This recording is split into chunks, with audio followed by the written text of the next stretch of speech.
एक छोटा सा गांव था, विजयपुर।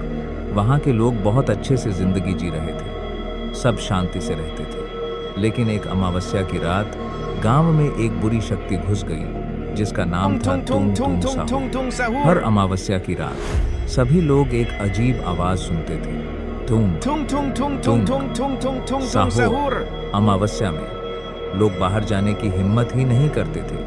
लेकिन एक दिन एक आदमी बाहर गया और उसने देखा कि तुम साहूर पेड़ के पास खड़ा है। उसकी आंखें बड़ी बड़ी गोल गोल थीं और उसका शरीर बहुत लंबा था। जैसे ही वह आदमी उसके सामने पहुंचा, अचानक एक तेज रोशनी चमकी और आदमी मर गया। उस रात के बाद सभी लोग समझ गए, जो भी अमावस्या की रात घर से बाहर निकलता है, तुम साहूर उसका पीछा करता है और उसे मार देता है।